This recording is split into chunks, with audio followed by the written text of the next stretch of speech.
Oke Mas Ahmad Ainul Yakin dan Mas Arya Ade, selamat pagi. Pagi. Gimana kabarnya hari ini? Alhamdulillah sehat. Alhamdulillah sehat. Apa ya, kesibukan saat ini apa? Kalau saat ini sih aku lagi magang ya tentunya karena lagi ada program magang dari Fakultas Dakwah yaitu magang berdampak. Sedangkan aku anak MD, di sini aku magang di Kementerian Haji Umroh Kabupaten Banyumas. Gitu aja sih, Mbak. Kalau Mas Arya sendiri gimana? Kalau saya sih kesibukannya paling kuliah sama mondok sama kadang ada jadwal panggilan ngisi acara yang ngisi acara itu sama lagi menyusun skripsi. Oh Masya Allah, ini yang kemarin habis itu seminar proposal Iya nggak sih? dong, Ya, keren. Masya Allah. Semoga kita cepat menyusul gitu ya. Mas. Amin. Teman-teman semua di sini juga cepat menyusul. Amin. Oh iya, sebelumnya terima kasih ya atas kesempatan waktunya, Mas. Saya bisa panggil Mas Yakin. Mas Yakin dan Mas Arya. Mas Yakin dan Mas Arya udah berkesempatan buat datang ke podcast. Di sini tuh kita ada segmen baru, namanya segmen Zona Inspiratif gitu. Wow. Tentunya mengundang-undang, ya mas-mas ini kan berprestasi ya gitu. Amin, Amin. Gitu. Bisa menjadi, sini nanti apa sih ya cerita-ceritanya, kemudian perjalanan selama mengikuti perlombaan ataupun yang lainnya itu bisa menjadi acuan buat mahasiswa ke depannya, buat apa sih ya, motivasi seperti itu. Oke, buat Mas Ahmad Ainul Yakin dulu nih, kira-kira lomba apa aja sih yang udah pernah Mas Yakin ikuti gitu, ataupun pernah mensubmit tulisan apa publish seperti itu? Kalau saya sih awalnya coba-coba ya Mbak ya, karena saya kan anak manajemen dakwah. Saya melihat teman-teman saya yang udah jadi cutting, yang udah yang sepantaran saya mengikuti lomba, kok kelihatannya asik kayak gitu. Makanya saya terpacu tersendiri gitu yang ingin ikut. Jadi kemarin tahun 2024 kalau kurang salah ada kompetisi online RDK Ramadan di kampus UGM, RDK UGM. Kemarin saya juga ikut. Tapi secara online itu belum rezeki saya. Terus saya juga pernah pesoma, Win Seiju juga pernah, belum rezeki saya juga. Terus saya hampir mencoba banyak hal, termasuk Indonesian Idol juga pernah saya. Masya Allah. Tapi Nah, nggak ada akademis kan? Indonesian Idol kemarin di Jogja, di SMA Negeri 3 Jogja, saya juga pernah ke sana. Tapi ya itu belum rezekinya. Sebenarnya ada kesempatan, tapi karena waktu pada masa itu membuat saya pulang. Karena ada kesempatan satu kali lagi, tapi udah sore banget. Saya besoknya harus ada aktivitas kembali, jadi saya harus pulang dulu kayak gitu.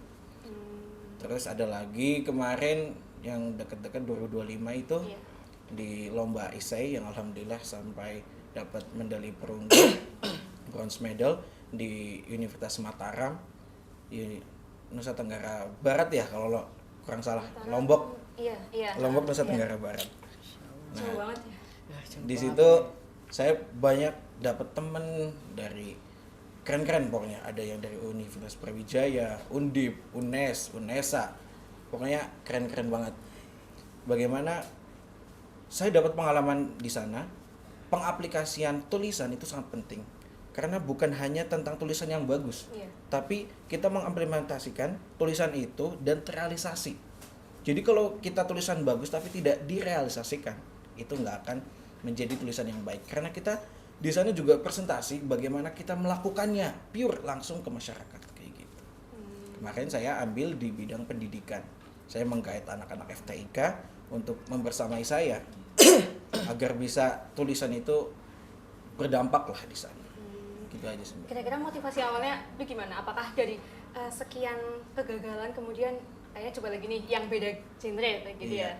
Tentu, karena passion seseorang ditentukan ketika remaja ya kan. Kita masanya ini coba gitu. Karena ketika itu positif, kalau kita bisa memilih mana jalan yang positif, jalan yang negatif, tentunya kita akan menentukan jalan itu lebih gampang. Karena kalau udah negatif, teman-teman kita ikut ke sana, kita udah know dulu lah. Ibaratnya kalau yang tentang miras, itu banyak kita nggak bisa menolak akan hal tersebut. Kita hidup di akhir zaman ya gitu loh. Kita nggak bisa mengelakkan hal-hal tersebut, miras, narkoba. Kita harus bisa menghindari. Tentunya energi sebagai remaja kita harus tularkan kepada hal-hal positif. Salah satunya itu lomba-lomba gitu, Mbak. Lomba-lomba. Tapi sempat kayak ini jauh banget nih, nanti kalau final kita berangkatnya ke Lombok nih, apa itu kayak ya asik nih kita sekalian liburan gitu. Iya. Itu karena awalnya emang saya sepertinya jalan-jalan asik, tapi administrasi yang menghambat. Iya, iya. Administrasi, birokrasi, tentunya itu akan salah satu menjadi batu sandungan kalau Anda kurang semangat.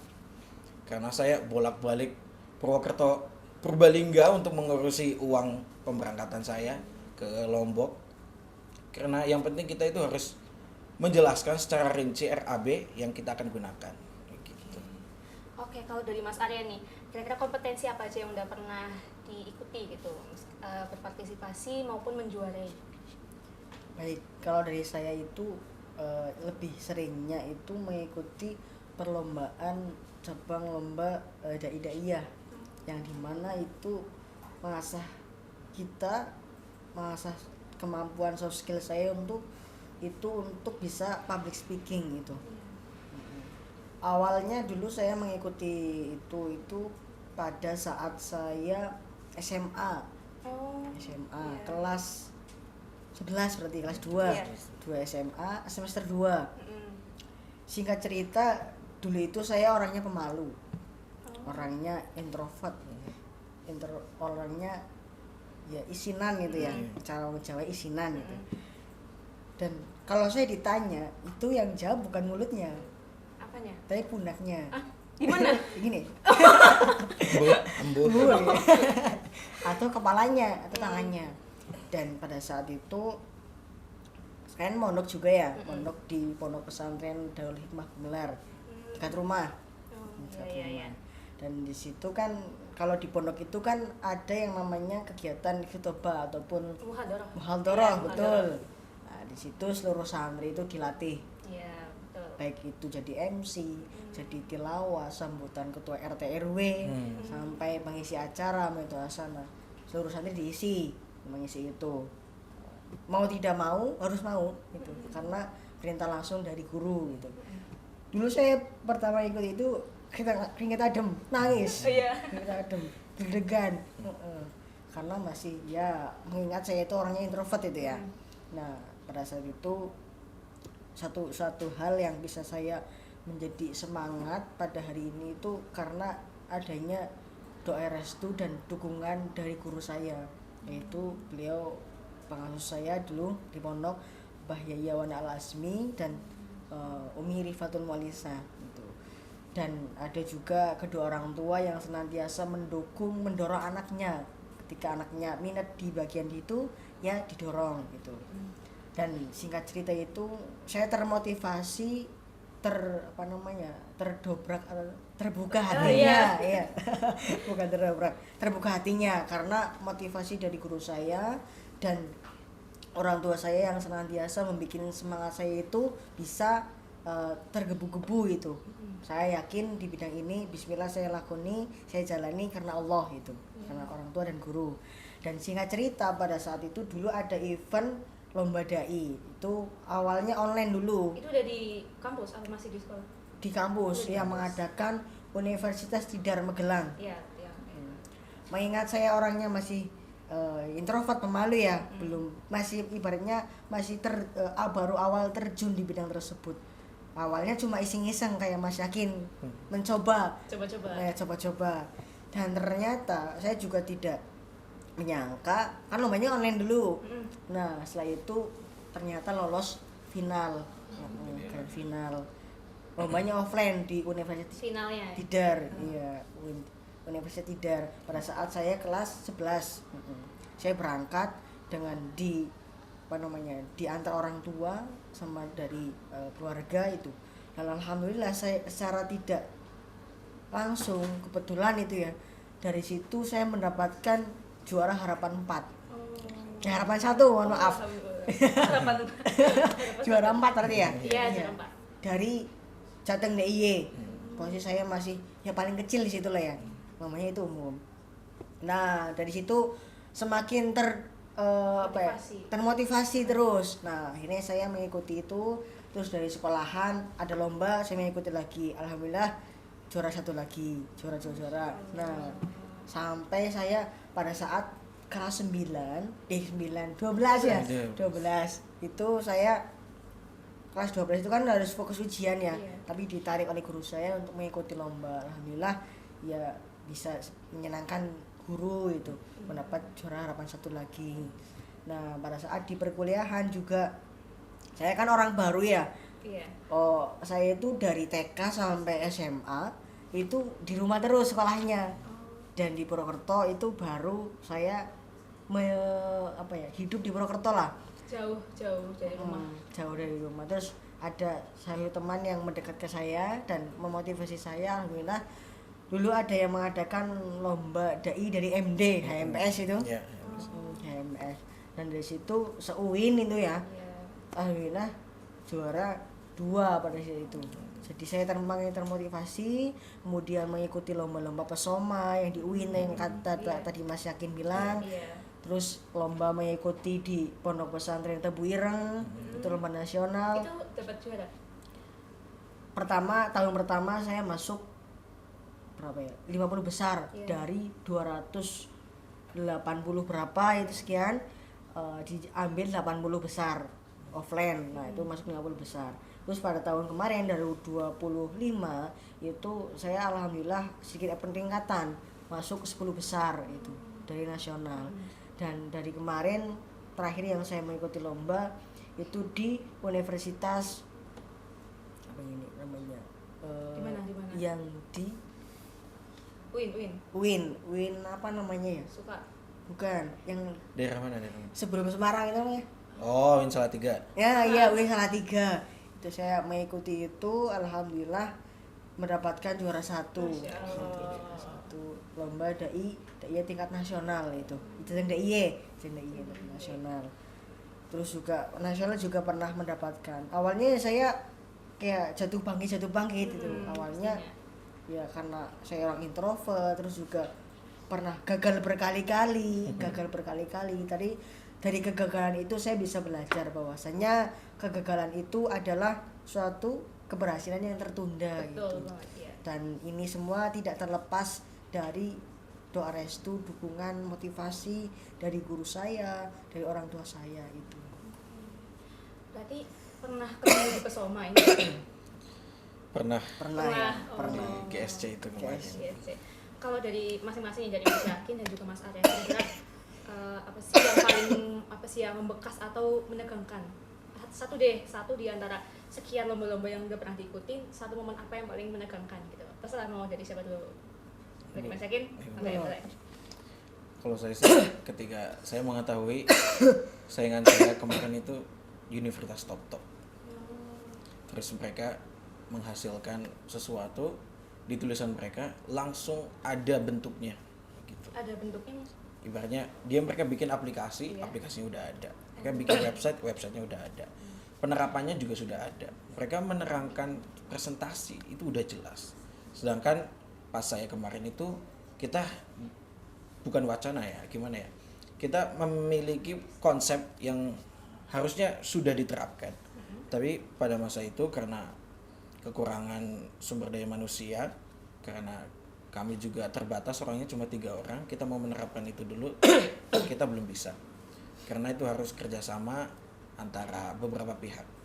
Jadi program kami di dalam tulisan tersebut itu belum terrealisasi. Itu hanya menjadi gambaran aja, gambaran umum untuk dijelaskan. Nah, itu saya kalahnya di situ. Kalahnya itu merasa insecure karena mereka hasilnya udah tertuang langsung, mereka langsung presentasikan langsung, sudah jelas dan mereka yakin akan hal tersebut gitu loh. Jadi kita agak merasa ragu pas ketika mau maju, wah, mereka udah keren Minder banget. dikit gitu ya. Ada pas dari teman saya dari Kalimantan Timur, universitas apa lupa saya. Mereka bikin produk langsung, bikin kayak Royco. Iya. Itu dari tanaman asli dari Kalimantan Timur. Langsung Itu mereka teliti langsung di laboratorium, mereka hasilkan langsung produknya di situ. Langsung dipresentasikan. Dibawa langsung dipresentasikan. Itu keren banget sih. Saya merasa insecure-nya di situ. Mereka bisa langsung, ini loh produk kami langsung jadi, itu hasil dari penelitian di laboratorium asli ya gitu loh. Itu tentunya didukung oleh universitas mereka. Kita juga didukung, tapi belum sebegitunya Iya, gitu loh. iya. semoga menjadi masukan aja. Iya, tentunya. Karena dukungan dari kampus itu sangat penting bagi mahasiswa berkembang. Tentunya dalam praktek-praktek itu sendiri kita dikasih space, dikasih ruang untuk kita bisa mengekspresikan bagaimana kita harus diaplikasikan ke masyarakat, karena kita adalah fakultas dakwah. Tentunya nanti kita akan menjadi sarjana sosial. Apalagi saya ya anak MD, program studi manajemen dakwah. Konsentrasi ilmunya itu ada 3. Yang pertama MHU, manajemen haji umroh, lalu ada manajemen zakat wakaf, lalu ada manajemen masjid. Semua itu berhubungan dengan masyarakat semua. Tentunya karena itu program studi ini harusnya memberi lebih banyak ruang lagi kepada mahasiswanya untuk bisa mengekspresikan mereka ke masyarakat gitu aja sih. Kalau dari Mas Arya gimana? Satu momen apa yang kayak mungkin sempat bikin minder, sempat bikin kayak apa sih ya, kaget gitu pas lomba, tapi ternyata ya berhasil dilalui kayak gitu. Kalau dari saya sendiri itu momen yang tidak bisa saya lupakan itu paling menegangkan itu pas saya mengikuti lomba dai di nasional di Tebu Ireng. Itu kan pesertanya dari Sabang sampai Merauke. Awalnya peserta itu online dulu dari sekian 300-an 200-an ke atas lah, terus dijaring 80. Dan saya tidak menyangka bisa lolos 80 besar itu offline. Dan di situ di lomba tersebut itu ada ciri khas itu, ketika semua peserta sudah 80 besar lolos offline itu semifinal itu, mereka semuanya diwisuda, ada wisudanya di wisuda kayak wisuda di kampus itu. Wisuda sama pengasuh sana, sama orang-orang besar di daerah Tebu Ireng, Jawa Timur itu. Nah itu yang bikin saya menegangkan di situ. Mereka berasal dari ya pondok-pondok ataupun kampus-kampus yang sudah top-top lah, sudah hebat-hebat itu. Juga sistem didikannya, pembelajarannya itu mereka sudah benar-benar menguasai. Tapi saya juga bingung, aneh tapi nyata alhamdulillah Allah masih memberikan kesempatan saya untuk mengikuti tersebut, dan alhamdulillah banyak sekali relasi yang saya dapatkan karena temannya dari Sabang sampai Merauke. Betul. Sabang Merauke, dan paling menegangkan pada saat proses wisuda itu. Nah, itu momen yang paling tidak bisa terlupakan oleh semua peserta. Dan kemudian satu momen lagi yang saya tidak bisa lupakan itu dulu pas saya kemarin saya mengikuti lomba di Universitas tadi Salatiga. Itu kan dari berbagai universitas itu. Saya berangkat ke situ dengan keadaan ya kurang sehat, kurang fit, betul. Dan saya ya bismillah, saya niat lillahi ta'ala itu. Dan dari situ saya tiba-tiba pada saat lomba itu sebelumnya itu grogi karena kondisi tubuh belum fit itu. Dan alhamdulillah pada saat maju itu kayak dibimbing oleh Allah itu. Dan pada saat itu pada saat pengumuman saya itu habis salat asar. Dan tiba-tiba pengumuman saya alhamdulillah mendapatkan juara 1 gitu. Terus saya langsung menangis, langsung sujud di hadapan, maksudnya pas saya maju langsung sujud di situ karena saya nggak nyangka posisi saya lagi kurang sehat itu. Tapi perjuangan emang nggak sia-sia. Oke, mungkin pesan singkat mahasiswa selanjutnya yang mungkin pengen melanjutkan nih menekuni di bidang penulisan ataupun dai-dai ya, seperti itu, apa pesan singkat saja Dari siapa dulu? dari yang penulisan dulu. Jangan pernah berhenti mencoba. Kalian bisa melakukan itu karena kalian pernah mencoba. Oke. Kalau dari yang dai-dai ya gimana? Kalau dari saya untuk teman-teman mahasiswa yang mau bergelut ataupun mau mau berkompetisi gitu, untuk ini kan mengingat generasi muda, mahasiswa kan generasi muda ya, yang haus akan ilmu, pengalaman dan haus ilmu, pengalaman dan Semuanya lah ya. prestasi semuanya itu. Ya pesan saya, mahasiswa kan sedang mencari jati diri ya. Jati diri. Jadi seperti yang tadi Mas Yakin bicarakan, bahwasanya jangan pernah takut untuk mencoba itu. Coba saja. Karena ya dari kegagalan itu kita bisa belajar. Karena kegagalan itu adalah suatu keberhasilan yang tertunda. Mengingat generasi muda itu adalah subhanul yaum rijalul ghad. Pemuda hari ini adalah pemuda yang akan menjadi pemimpin di masa depan. Betul. Jadi kuncinya pesan saya dan Mas Yakin, jangan takut mencoba dan jangan takut gagal sebelum mencoba, karena keberhasilan ataupun kegagalan itu adalah suatu proses keberhasilan yang tertunda. Oke, bagus banget ya. Dengerinnya tuh jadi kayak miss banget ya. Betul. Melawan dari sekian banyak saingan di universitas yang top Indonesia ya, nasional. Tentunya. Apa sih ya, mungkin kalau aku di posisi kalian kayaknya kayak udah kayak aduh minder banget nih banyak univ top, tapi ternyata emang kalian bisa menunjukkan bahwasanya ya di apa sih ya Win saya sih mewakili Win tadi kan, mewakili kampus kita di Purwokerto ini, kampus tercinta, bisa juga bersaing di antara univ-univ top Indonesia gitu. Semoga next mungkin bisa sampai ke kancah internasional ataupun ya, lebih high lagi gitu ya selanjutnya. Sebenarnya masih banyak yang pengen aku tanyakan, aku ulas karena cukup menarik juga ya.